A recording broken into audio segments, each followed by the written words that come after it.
13h en temps universel, 13h partout en Côte d'Ivoire. Bonjour, vous êtes les bienvenus sur la chaîne qui rassemble.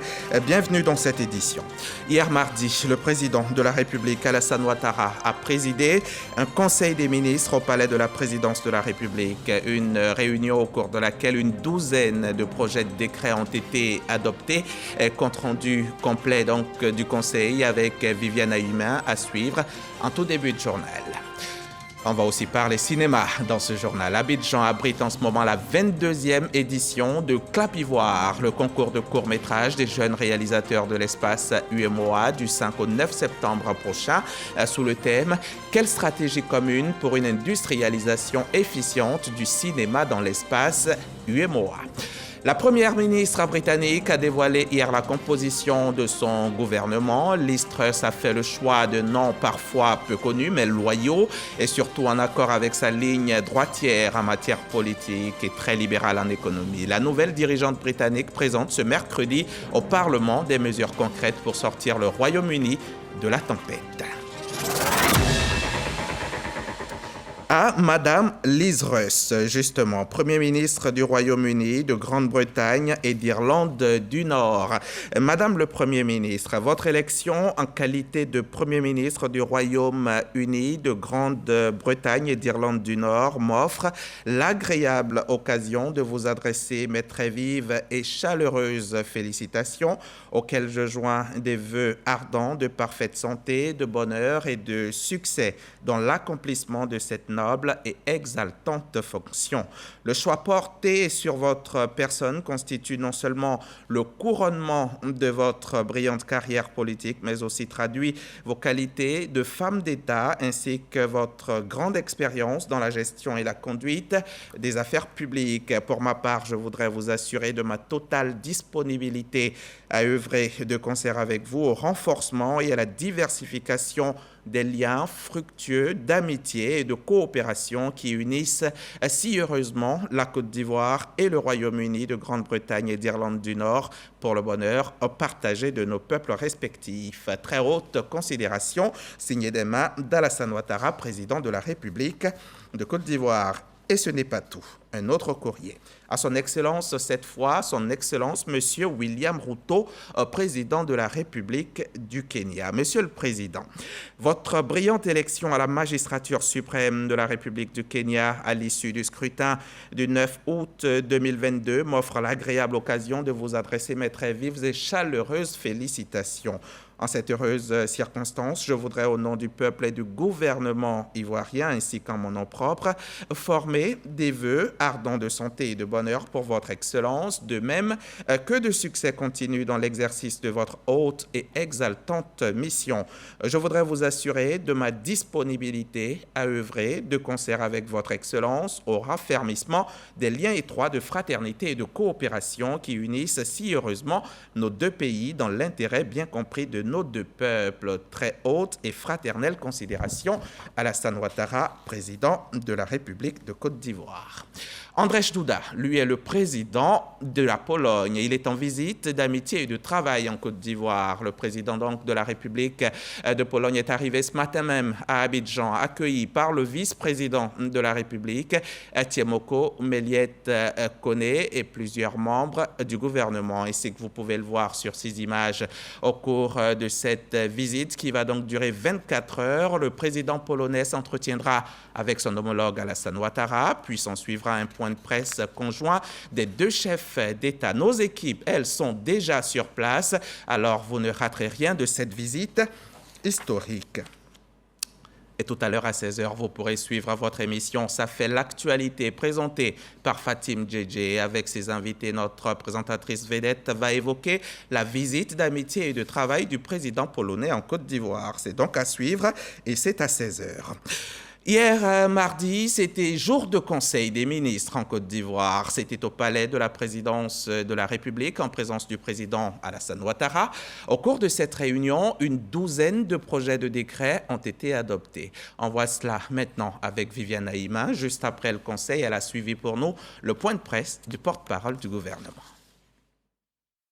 Le Conseil des ministres de ce mardi 6 septembre marque la rentrée gouvernementale et la reprise des activités après un mois de vacances. L'ordre du jour de ce Conseil des ministres de rentrée tenu sous la présidence du chef de l'État, le président Alassane Ouattara, comportait la signature de plusieurs projets de décrets, 12 au total. Il s'est agi entre autres d'accords de prêt dans le cadre de la lutte contre la Covid-19, d'accords de prêt pour l'amélioration du couvert forestier national, relatif également à l'attribution de permis de recherche minière, à la création d'un nouveau corps de métier dans le domaine de la santé au sein de la fonction publique. Le Conseil a adopté un décret portant création de l'emploi de médecins spécialistes, catégorie A, grade A4. Ce décret crée dans la famille des emplois à caractère scientifique et technique l'emploi de médecins spécialisés, catégorie A, grade A4. Cette mesure vise à pourvoir en personnel spécialisé tous les centres de santé construits dans diverses localités du pays en vue de répondre aux besoins urgents et croissants de nos populations en matière de soins de santé. L'accès à cet emploi se fera par concours direct ouvert à l'intention des médecins disposant du diplôme d'études spécialisées dans l'une des spécialités médicales. La reprise des activités du gouvernement se fait à un rythme cadencé. Ce mois de septembre enregistre 2 visites à l'extérieur du président de la République et du vice-président. La visite officielle au Vatican de son Excellence, Monsieur le Président de la République, M. Alassane Ouattara, président de la République de Côte d'Ivoire, le 17 septembre 2022. Cette visite s'inscrit dans le cadre du renforcement des relations d'amitié et de coopération entre la Côte d'Ivoire et le Saint-Siège. Le président de la République et son hôte saisiront l'opportunité de cette rencontre pour évaluer les relations bilatérales en notre pays et le Saint-Siège et, bien entendu, explorer les nouvelles perspectives. À la visite de travail à Washington, aux États-Unis d'Amérique, de son Excellence, Monsieur le vice-président de la République, du 10 au 13 septembre 2022. À l'occasion de cette mission, le vice-président de la République échangera avec les hautes autorités des institutions de Bretton Woods sur les questions économiques et financières liées notamment aux différentes crises que traverse le monde. Il s'agit entre autres de l'inflation mondiale, de la hausse des taux d'intérêt internationaux, de l'insécurité dans le Sahel, de la hausse du cours des produits pétroliers et des produits alimentaires. Ces échanges de haut niveau se situent dans la perspective de la signature d'un nouvel accord avec le Fonds monétaire international relatif à un nouveau programme économique et financier qui devrait permettre de renforcer et de consolider la résilience de notre économie. L'actualité récente en Côte d'Ivoire a fait aussi l'objet d'examens en Conseil des ministres. La libération le samedi 3 septembre des 3 soldats ivoiriens détenus au Mali et la situation des 46 autres militaires toujours en détention. Ce que nous pouvons vous assurer, c'est que les discussions se poursuivent. Nous restons optimistes. Le chef de l'État a choisi la voie de la négociation. L'arme des forts, comme le disait le président de la République, le premier président Félix Houphouët-Boigny. Nous sommes inscrits dans cette voie de dialogue, dans cette voie diplomatique, et nous ne doutons pas un seul instant que nos militaires rejoindront donc leurs familles. Prochain Conseil des ministres, le 14 septembre. On en vient maintenant à cette audience du président Alassane Ouattara. On va donc rester au palais de la présidence de la République. Le chef de l'État, hier, a échangé avec l'ancien président du Nigeria, Goodluck Jonathan. Goodluck Jonathan, qui aujourd'hui est médiateur de la CEDEAO dans la crise malienne. Compte rendu, Viviane Naïm. Le médiateur de la CEDEAO dans la crise malienne, l'ancien président du Nigeria, Goodluck Jonathan, a été reçu ce mardi 6 septembre par le président de la République Alassane Ouattara au palais présidentiel. Le président de la République et son hôte ont eu un long échange. Pour rappel, l'ex-président du Nigeria, Goodluck Jonathan, est mandaté par la CEDEAO pour jouer le rôle de médiateur pour le retour à l'ordre constitutionnel au Mali depuis le coup d'État militaire d'août 2020. Et pendant ce temps, dans le bureau juste à côté, toujours au palais de la présidence de la République, Tiemoko Méliette Koné, lui, accordait lui aussi une audience. Le vice-président a reçu le directeur général sortant de l'OIT, l'Organisation internationale du travail. On reste avec Viviane Haïm. Dans sa tournée d'adieu au terme de son mandat, le directeur général sortant de l'OIT, l'Organisation internationale du travail, Guy Ryder, est venu faire ses adieux au gouvernement ivoirien. Il a été reçu ce mardi 6 septembre au palais présidentiel par le vice-président de la République Koné, Tiemoko Méliette. 10e directeur général de l'OIT, Guy Ryder cède le fauteuil à son remplaçant, l'ancien Premier ministre du Togo, Gilbert Ounbo, élu le 25 mars dernier par le conseil d'administration de l'OIT. 11e directeur général de l'Organisation internationale du travail, Gilbert Ounbo, prendra fonction en octobre prochain. C'est un secret de Polichinelle. Depuis fin août, les fonctionnaires de Côte d'Ivoire ont le sourire. Les travailleurs du secteur privé n'ont pas cependant été oubliés. Des discussions sont en ce moment en cours pour l'amélioration de leurs conditions de travail, leurs conditions de vie. Hier, l'auditorium de la cathédrale Saint-Paul a abrité une grande réunion. Les centrales syndicales ont expliqué les mesures sociales aux travailleurs du privé. Walter Amadou Ouattara. Première Assemblée générale conjointe. Cette rencontre, initiée par les leaders des 5 centrales syndicales, est une opportunité pour eux de communiquer sur les récentes mesures sociales prises par le président de la République, Alassane Ouattara. Vous voyez qu'on a déjà eu un relèvement de la pension de 5%. Et cela a été fait avec rappel depuis janvier 2022.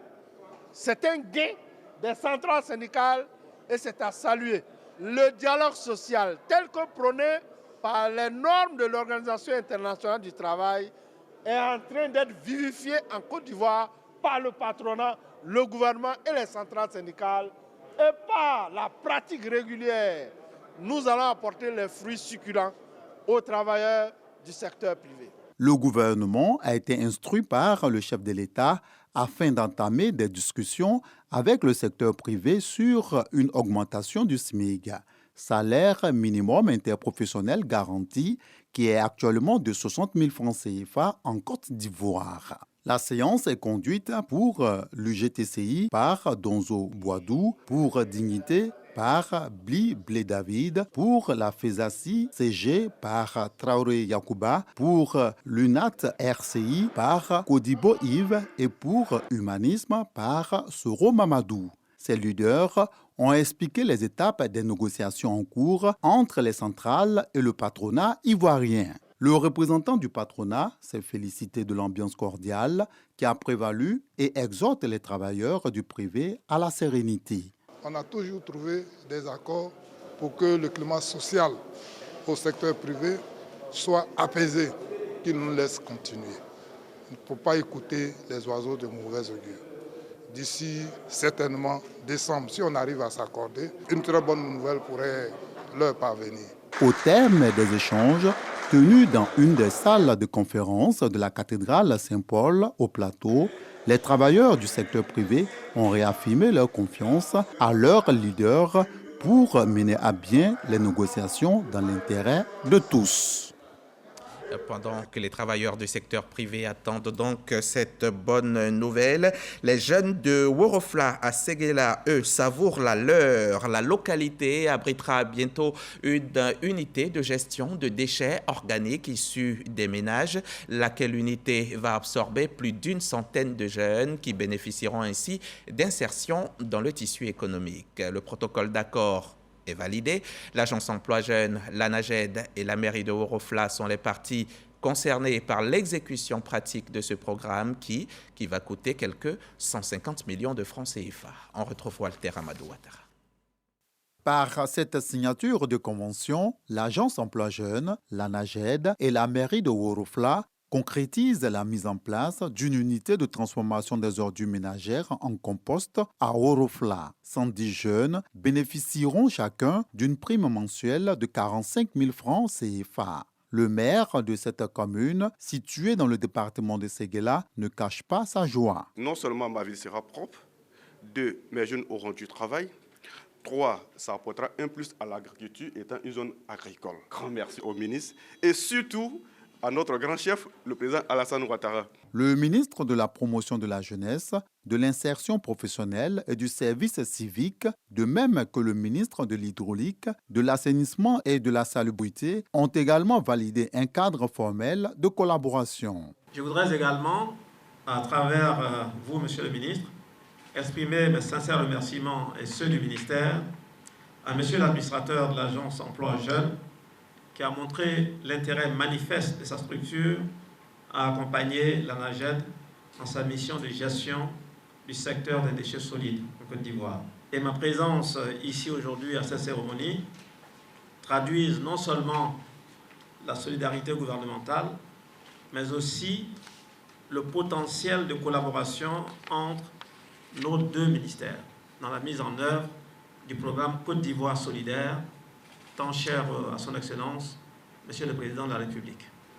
Nous sommes un ministère assez transversal du fait même de la cible. Parce que lorsqu'on parle des jeunes, c'est dans tous les secteurs. Et je pense aussi que vous êtes aussi un ministère transversal. Et donc, nous retrouver, travailler ensemble. Et je souhaite que nos collaborateurs puissent continuer dans ce sens pour qu'ensemble, on essaie donc d'explorer toutes les opportunités possibles pour, au finish, donner espoir aux jeunes de notre pays. Les partis s'engagent de ce fait à assurer d'une part les formations qualifiantes relatives aux techniques du tri sélectif des déchets, les techniques de production du compost et d'autre part à financer les activités de cette deuxième phase du projet à hauteur de 150 millions de francs CFA. Reportage Walter Amado Ouattara et Sylvestre Nguesson. Les vacances scolaires sont bientôt terminées.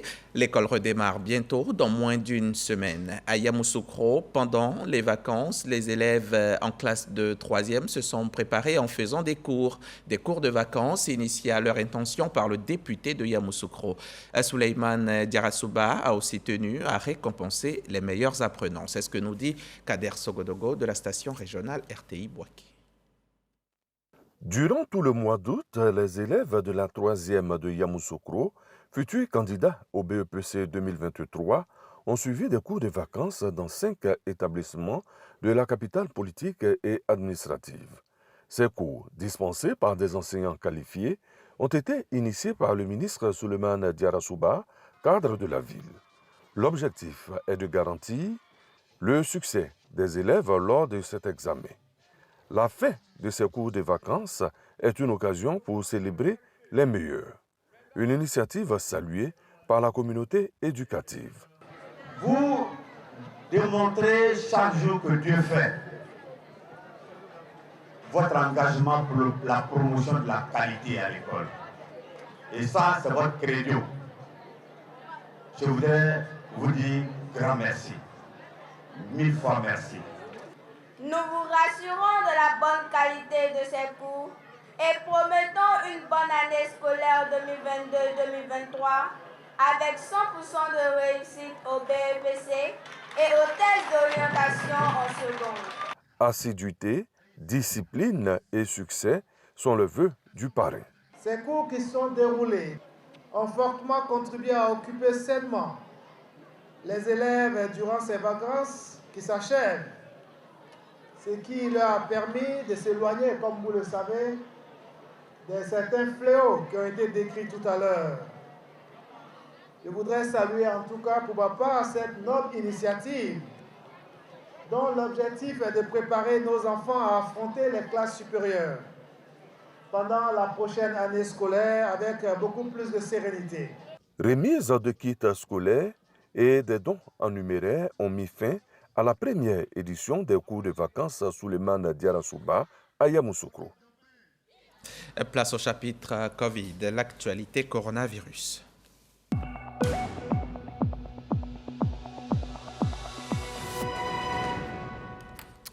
86 840 cas, 31 cas actifs, 820 morts. Voilà l'œuvre du coronavirus à ce jour en Côte d'Ivoire. Le virus reste percutant à l'échelle du monde. Il a tué 606 millions, il a touché 606 millions de personnes et en a tué 6,51 millions. Il faut continuer à se protéger, il faut respecter les mesures barrières, il faut se faire vacciner.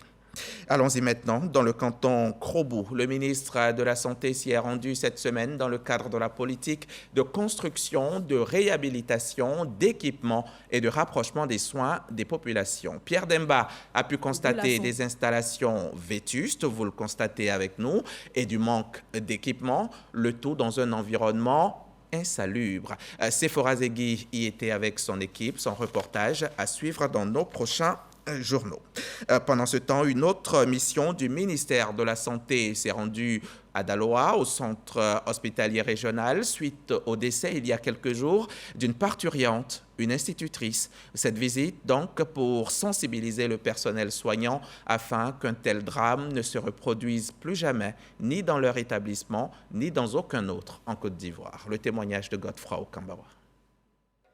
En présence des responsables locaux de la santé, le chef de la mission, Dr Edi Osuhu, directeur de la médecine hospitalière, accompagné du directeur coordonnateur du programme national de la santé mère-enfant et d'un représentant de la Société de gynécologie obstétricale de Côte d'Ivoire, ont tous déploré le décès de Dame Yaoaya alors qu'elle venait donner la vie.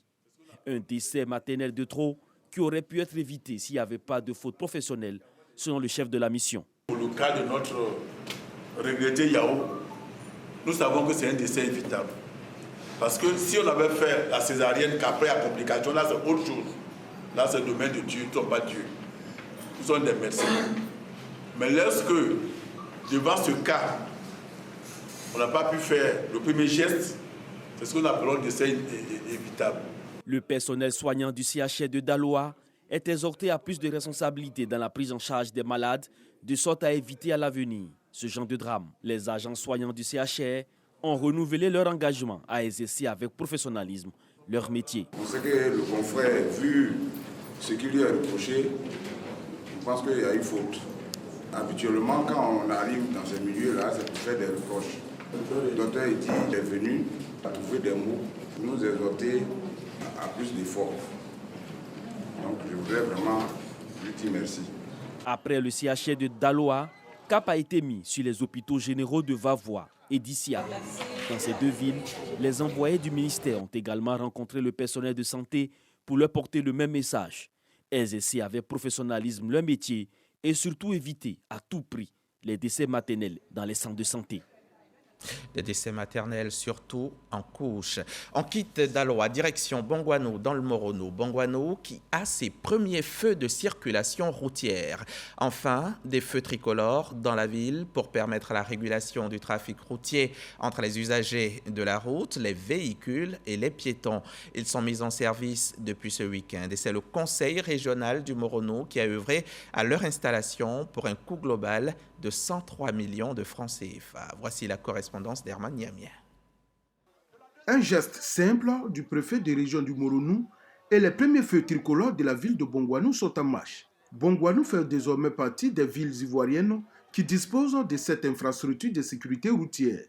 L'installation de ces feux tricolores est une volonté du président du conseil régional du Moronou, Pascal Afinguessan, qui entend contribuer à réguler la circulation et aussi à réduire les nombreux accidents observés aux différents carrefours stratégiques de la ville. La ville se développe, il y a davantage de circulation, on enregistre les accidents de la circulation et comme le maire nous a sollicité pour contribuer à limiter les éventuels accidents de la circulation, c'est ce que nous avons fait.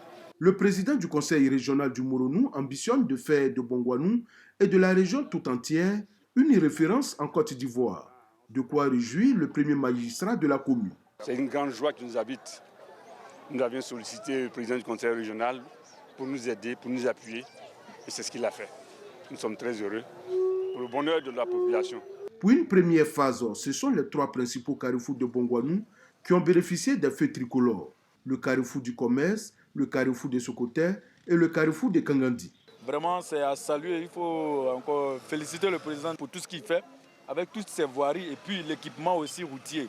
Je suis en joie et vraiment je constate que vraiment il y aura moins d'accidents dans le Moronou. Ce projet d'un coût global d'un peu plus de 103 millions de francs CFA prend en compte la ville de Mbato.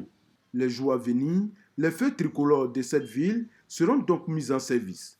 Ara ayant été la première localité à bénéficier de feux tricolores grâce aux autorités municipales, les 3 villes de la région du Moronou disposent désormais de feux tricolores. On peut maintenant donc faire un tour au cinéma. C'est parti pour Clap Ivoire. Clap Ivoire, pour ceux d'entre vous qui ne savent pas, c'est un concours de court-métrage des jeunes réalisateurs de l'espace UMOA. La 22e édition a lieu en ce moment même ici à Abidjan, lancée cette semaine par la ministre de la Culture et le représentant résident de l'UMOA en Côte d'Ivoire. Serge Pacom Didi et Issa Chonayeo étaient sur place. Clap de début pour la 22e édition de Clap Ivoire, phase internationale, concours de court-métrage des jeunes réalisateurs de 8 pays membres de l'Union économique et monétaire ouest-africaine, UEMOA. La Côte d'Ivoire est présente avec 2 représentants, un en documentaire et l'autre en fiction. Au total, ils sont 16 finalistes de 8 États membres de l'espace UEMOA. Le prix de l'intégration sera porté par l'UEMOA et le grand prix Kodio et Bouclé sera porté par le ministère de la Culture et de la Francophonie.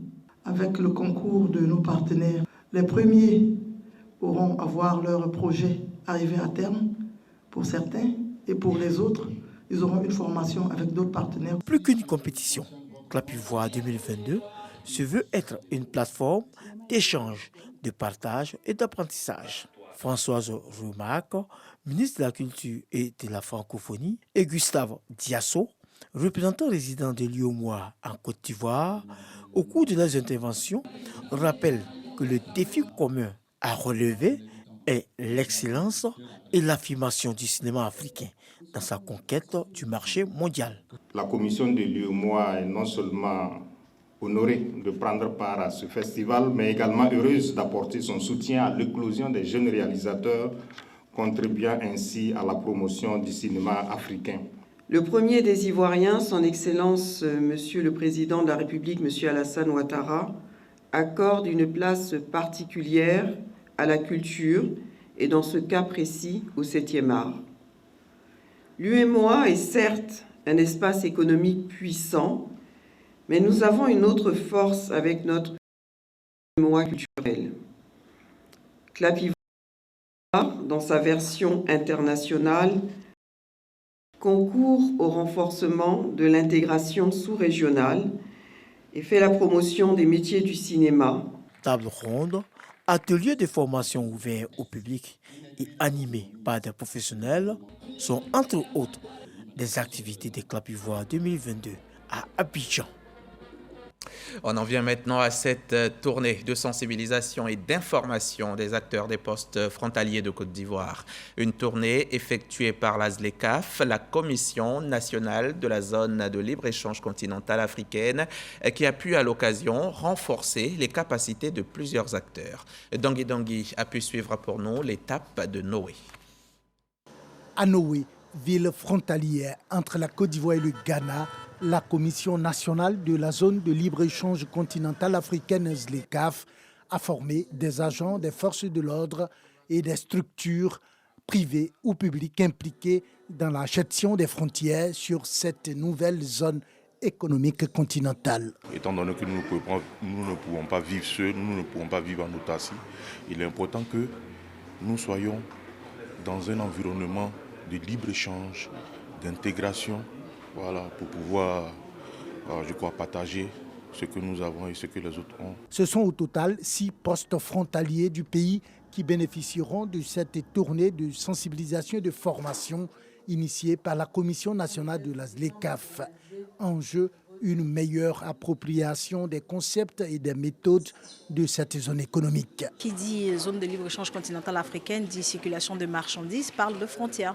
Donc c'est pourquoi nous sommes là pour nous entretenir avec tous les acteurs qui interviennent aux différentes frontières pour qu'ils sachent que l'accord existe et pour qu'ils sachent où aller chercher l'information sur les accords, l'annexe, les protocoles pour pouvoir mieux appliquer, en tout cas appliquer fidèlement les textes que la Côte d'Ivoire s'est engagée à respecter en ratifiant l'accord de la zone de libre-échange continentale africaine. La frontière de Noé est fermée depuis déjà 3 ans officiellement pour raison de Covid. Un coup dur pour les populations de cette ville qui n'arrivent plus à joindre les deux bouts selon le préfet de la localité. Un reportage de Dongui Dongui et Adama Sangare. On va refermer ce journal au Royaume-Uni. La première ministre britannique a dévoilé hier mardi la composition de son gouvernement. Liz Truss, la 3e femme à diriger le pays, a fait le choix de noms parfois peu connus, mais loyaux et surtout en accord avec sa ligne très droitière en matière politique et très libérale en économie. Pour la première fois de son histoire, le Royaume-Uni ne compte pas d'hommes blancs aux 4 postes les plus importants de son gouvernement. Au lendemain de sa nomination officielle à Downing Street, la nouvelle dirigeante britannique doit présenter ce mercredi même au Parlement des mesures concrètes pour sortir le Royaume-Uni de la tempête alors que la récession et l'inflation menacent le pays. RTI 1, c'est la chaîne qui rassemble. Merci d'être resté avec nous et à demain, 13h.